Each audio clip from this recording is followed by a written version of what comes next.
Welcome to another episode of Don't Panic Geocacher, a channel devoted to helping you solve more mystery geocaches. My name is Arjen and I go by WhatIfN5 on the geocaching.com website. Today's episode is step 10 of a 10-step program that gives you a structural approach on how to solve more mystery caches. The title of this episode is Look for Help, and it's all about how you can find more help when you're stuck with a geocache, online resources, and online groups that may be able to help you. At the end, I will also solve one of my own mystery caches and show you with hints how you can get further into a certain puzzle with hints from the cache owner or other resources. So let's talk about asking for help. First of all, there shouldn't be any hesitation when you need help. All the caches I know, every example, people have asked for help on specific caches. Sometimes because they're really devoted on trying to find one, sometimes because they're just stuck. And there's not a single geocacher that can solve all mystery caches out there. So there shouldn't be any shame when you're looking at a cache and you don't know what to do and you would like to solve it. You can always reach out and try to get help. It is not a bad thing. It's the way you learn about geocaching. What you have to realize is that geocaches are not made by professionals, right? It's people like you and me, literally, that put geocaches out there. And the same is true for puzzles. So puzzles can be simple, puzzles can be hard, sometimes puzzles can be nearly impossible. And despite popular belief, not all puzzles are placed out there to be solved. Certain puzzles are placed out there not to be solved. People take pride sometimes in them, how few times a cache has been solved. And so you have to realize that sometimes a cache may have only been solved with help from the cache owner or with other installation.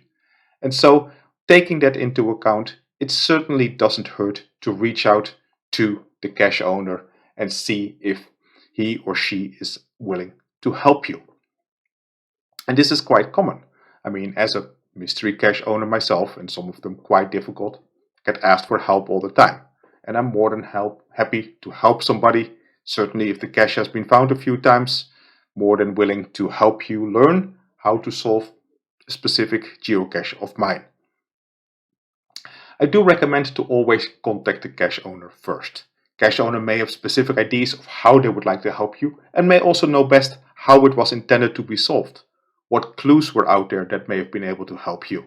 And so reach out through the geocaching website, send a message or send an email and see if they're able to help you. I do recommend of being honest in your log. When you finally find that cache, tell people that, hey, the cache owner was more than happy to help me. Kind of is like an advertisement as well to again contact the cache owner. And so certainly if you have received help on solving it, don't be ashamed of it. As I mentioned, everybody asks for help, whether they are open about it or not. So how to ask for help? Well, first of all, you can of course send a message through the geocaching.com website. Some people don't read the messages, so you may have to use the email option, but certainly contacting the cache owner is the best way to look for help. You can see if the cache owner has been online, although that stat hasn't always been updated if they don't log into the geocaching.com website. So it is not a true measurement of whether they're actually active or not. So certainly I would try that and give the person a day or two to see if they can answer and see if they come back to you with help.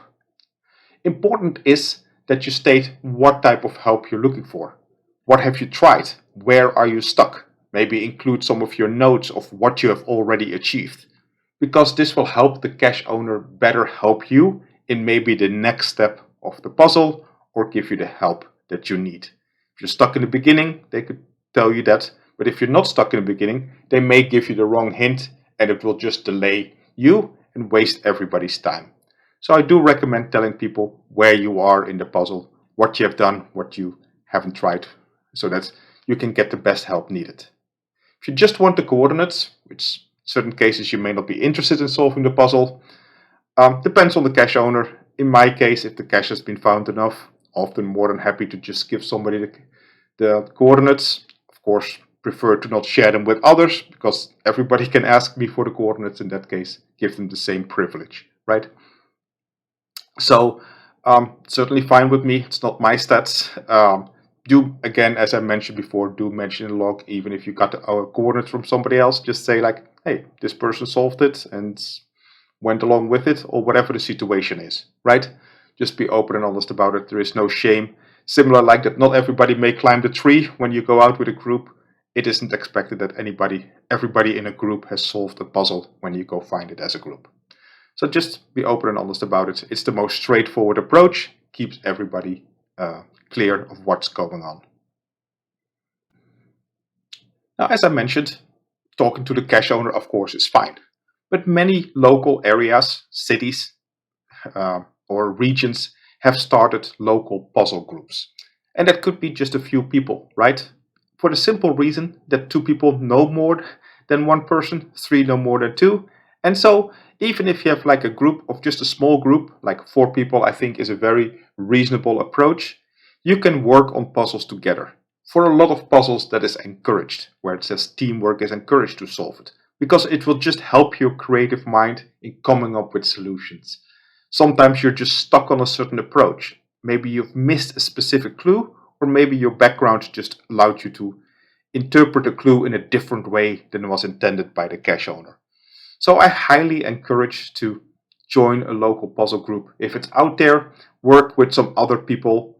Even if you don't solve puzzles together, if they're in the local area and you may not go find them together, it still might help to solve them together, because they will eventually maybe find them on themselves as well. So it might be a fun activity where on a weekly, monthly basis, depending on your need and the amount of puzzles you're trying to solve, you get together, you bring up the puzzles that you would like to solve, and you talk about the progress and the ideas related to those puzzles. Also highly recommend maybe using like another service like Slack, Zoom, or Discord in those, right? So you can keep your notes, you can see the progress, you can see what other people are working on, and you can discuss when people are available. It's much easier than sharing messages or anything else, and it keeps it structured and organized. If you have such a group, feel free to invite me. My Gmail is there. I can't say that I always be an active participant, but certainly willing to listen, and in certain cases I might be able to help. So feel free to invite me. My Gmail is there. I'm more than happy to even be a fly on the wall sometimes, right? And look and see what is needed and where your ideas are. That way everybody learns, and I might be learning something as well. So yeah, pick some friends, start working on puzzles together. You will be amazed how much faster it is to solve puzzles if you're in a small group of 2, 3, or 4 people than it is by yourself. Of course, it might still be possible that even with a small puzzle group, you don't get to solving the puzzle, right? It might be the puzzle you're trying to solve is not local. Maybe you're trying to solve a remote puzzle, and the others in the group are not that interested or don't have any ideas or are less motivated. There's actually some online groups as well. So Facebook has one, the Geocaching Puzzle Help. You can simply search for it, or here's the address, and you can ask questions about mystery caches. Reddit has a specific subreddit related to as well. Smaller community than the Facebook group, but still pretty active and provide a lot of assistance when solving mystery caches. But like these are more maybe like US or more English oriented, there's lots of local Facebook pages as well that are specific to a country. There's one for Germany, one for the Netherlands, one for the UK, one for Australia, and you'll see that most large communities have their own Facebook page to provide assistance with mystery caches. Make sure that when you join such a group that you read about the rules of that group. Every group has specific rules. Almost always you have to post the GC code of the puzzle you're looking for help on. Typically they don't help if the puzzle has never been found, unless it might be a very old one, right? Most have rules that it has to be found anywhere between 3 and 10 times, depending on the group that you join. So be careful and honor that, otherwise people simply will tell you and remind you of the rules. Also, pretty much there's no coordinate sharing going on. these are help group. These are not coordinate sharing groups, right? This is to provide you hints towards a solution. It's to help you get better at mystery caches, not to just provide the answer to a mystery cache. So in private chats, if somebody needs more help, you can often see that that might go further, but in the public forum, certainly it tries to restrict itself to hints. So I mentioned two here. If you know of others, feel free to post a link to this channel. More than happy to see what other ones are out there worldwide, and of course it's more than happy to share this channel with those groups because it helps educate everybody else as well. So that may just be a good thing to get more knowledge out there on mystery caches, as well as get more knowledge shared. So that's just some resources that can help you, and I would certainly encourage you to join some of these groups, and as well as starting maybe your own little puzzle group with 2 or 3 friends and work on puzzles together.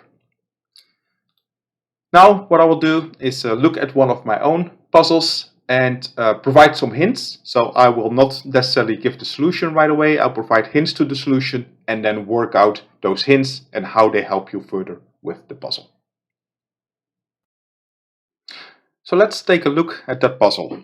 So this is Geoheist the Message. So one of my own puzzles and part of the Geoheist series that I've used in other videos.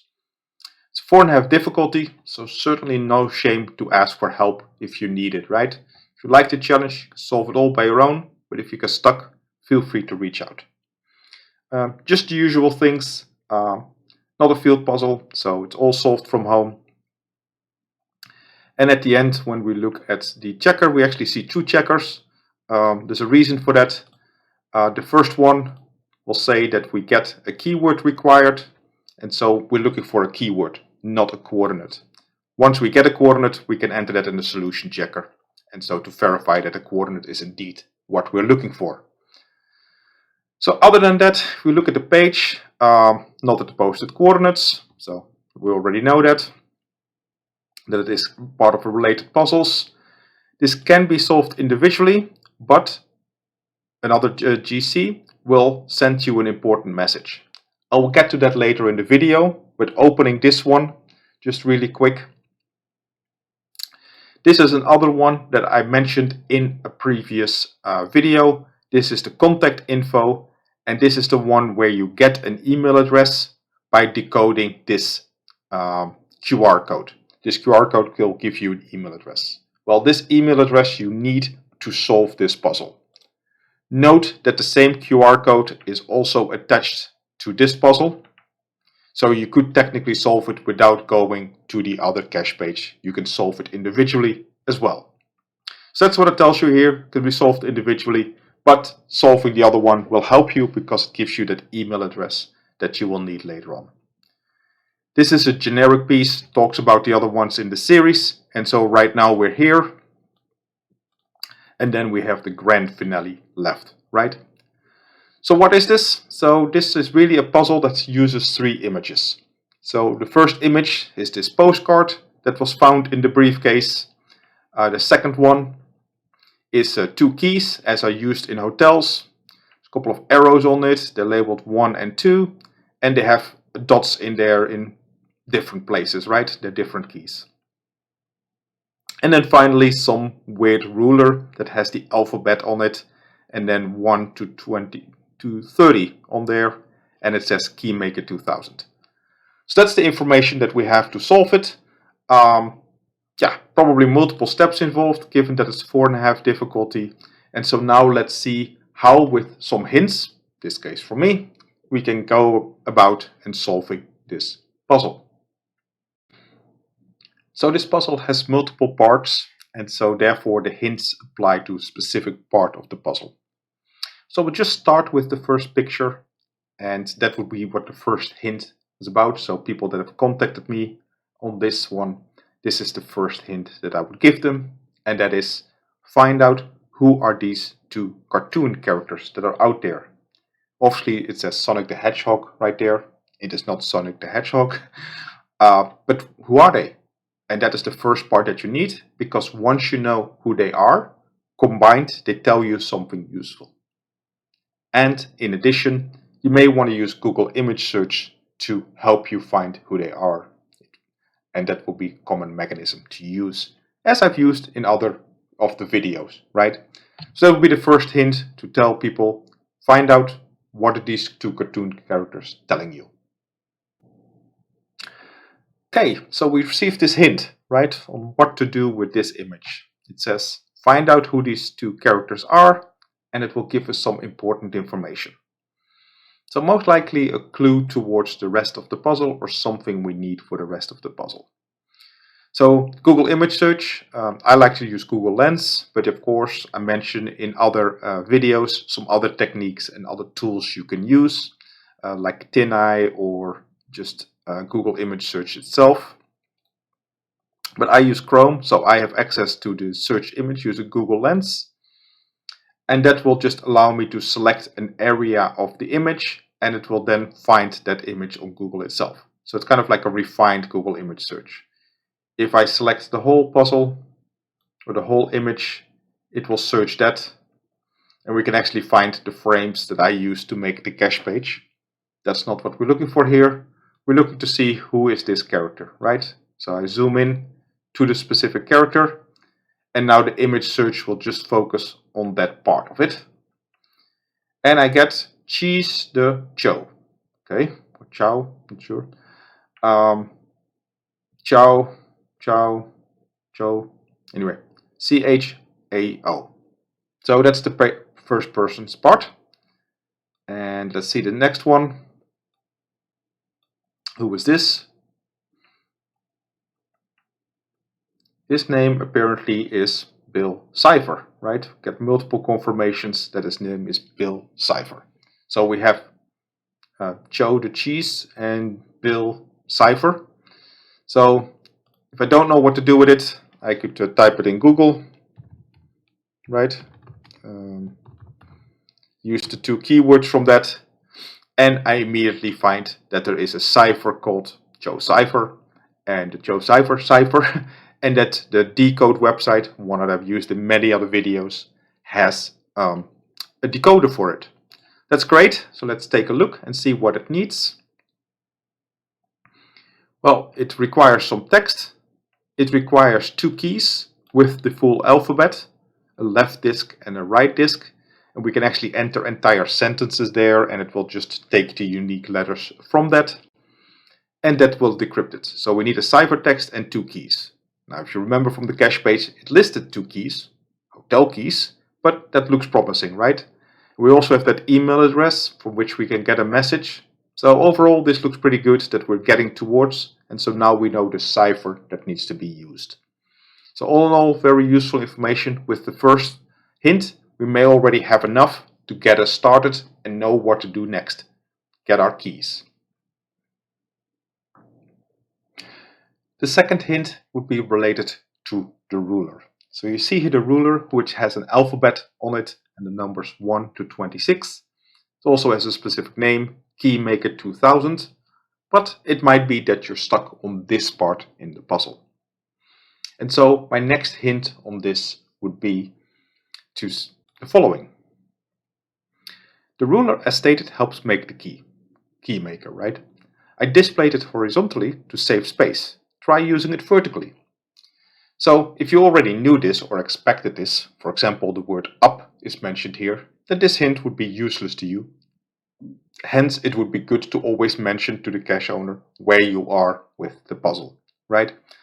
Because in this case, it's clear that with the up, and of course now with this hint, that we should rotate it and move it right there.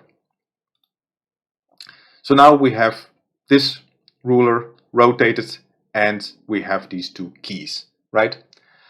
And this is where the next hint would come in. So because if you now start reading this, then it's like, okay, well, how do I combine these two, right? Do I combine these two keys? What is the next step? Now we already know the cipher and the cipher use two keys. We have two keys here. So we need something with the alphabet. We know that the ciphers need the alphabet. So you might already be logically able to reason what needs to be done, right? Somehow you need to confirm this to text. And that is indeed what the next hint talks about. The cipher needs two keys, right? The Joe cipher or needs two alphabet keys of the full alphabet. It uses all letters of the alphabet. So we have here 26 letters.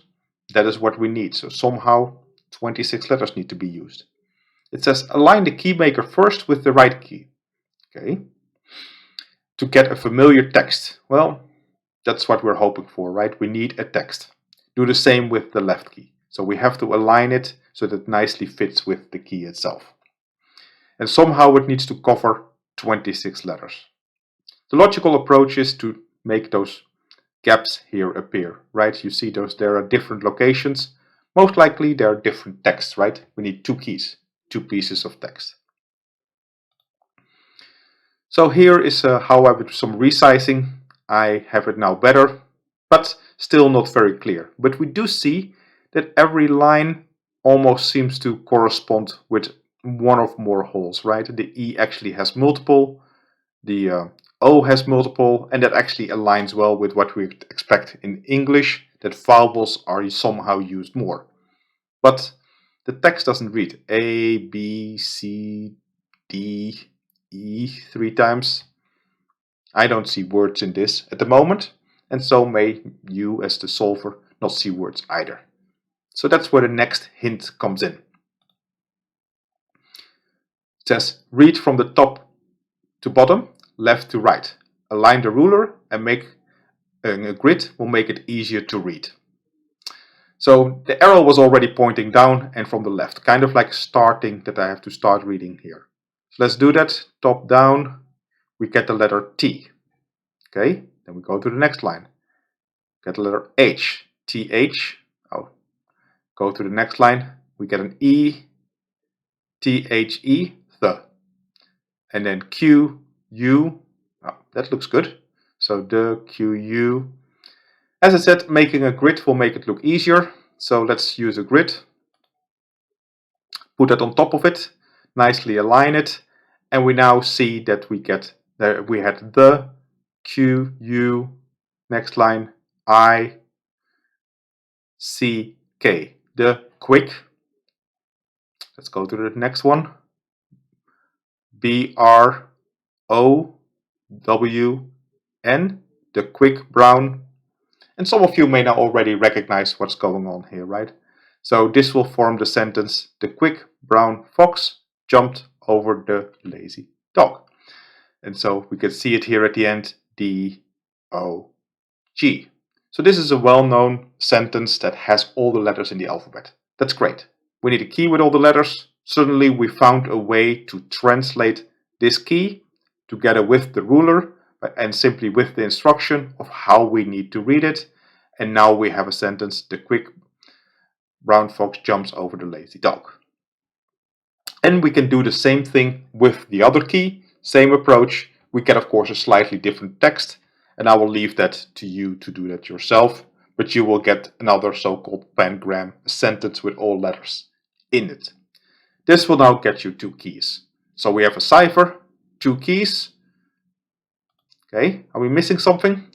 Well, this was what was on the cache page, and I mentioned this in the beginning. If you looked at the cache page, there's a couple of sentences on there that are important.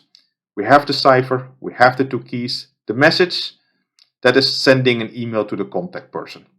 I mentioned that the other puzzle would give you an email address. Well, here in the puzzle itself, it also says, we'll send you an important message. And maybe if you send him the keys, remember the two sentences, he will send me a message and tell me the secret word. And that's exactly what happened. If you have the contact info, you will get the message. And this is now the encoded message with the special text in there. So just sending an email will get an automatic response. And now using the decoder website, you can enter this text. So starting at the header, you enter the two keys in the right order, right? Key 1 and key 2. You press decode and you will get a message back that will contain a keyword and also a next puzzle. But for this puzzle, you only need to answer the keyword as I showed earlier, and you have now solved and get the coordinates for this geocache. Puzzle solved.